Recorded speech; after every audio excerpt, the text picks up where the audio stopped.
ദൈനംദിന ജീവിതത്തിൽ ദൈവവചനം ധ്യാനിച്ചും ക്രിസ്തുവിനെ ധ്യാനിച്ചും കൊണ്ട് നല്ല ഒരു ആത്മീക ജീവിതം നയിക്കുക. ഒരാത്മീകനെ സംബന്ധിച്ച് അവൻ്റെ കുഞ്ഞുങ്ങൾ ഏതു ലെവലിൽ ഉയർന്നാലും അവർക്ക് സന്തോഷമാണെങ്കിലും തലമുറ എപ്പോഴും ദൈവവചനം ധ്യാനിച്ചും ദൈവത്തെ ധ്യാനിച്ചും വേണം ജീവിക്കുവാനായിട്ട്. അങ്ങനെ ഒരു സന്ദേശമാണ് ഇന്ന് പരിശുദ്ധാത്മാവ് പ്രാർത്ഥനാമുറിയിലേക്ക് തന്നിരിക്കുന്നത്.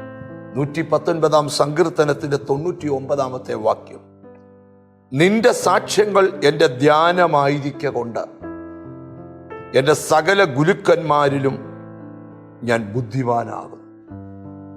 ഇവിടെ സങ്കീർത്തനക്കാരൻ വെളിപ്പെടുത്തുക,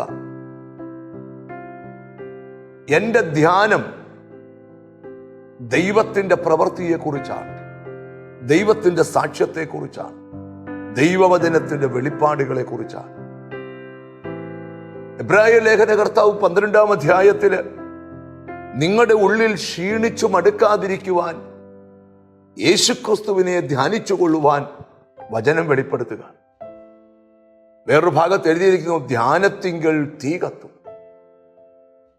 ഇസഹാക്ക് വെളിമ്പ്രദേശത്ത് ധ്യാനിക്കാൻ പോയപ്പം അവൻ എന്താഗ്രഹിച്ചോ ആ പ്രാർത്ഥനയുടെ മറുപടി അവന് നേരെ നടന്നു വന്നതുപോലെ ക്രിസ്തുവിനെ ധ്യാനിക്കുമ്പോൾ, ക്രിസ്തുവിൻ്റെ വചനത്തെ ധ്യാനിക്കുമ്പോൾ പരിശുദ്ധാത്മാവിൻ്റെ നിറവിൽ നിന്നുകൊണ്ട് സ്തോത്രം യേശുക്രിസ്തുവിനെ ധ്യാനിച്ചു കൊണ്ടുള്ള ഓരോ ദിവസത്തെ ജീവിതം നിന്റെ ബുദ്ധിമണ്ഡലങ്ങളിൽ വലിയ വിടുതലുകൾ കൽപ്പിക്കും.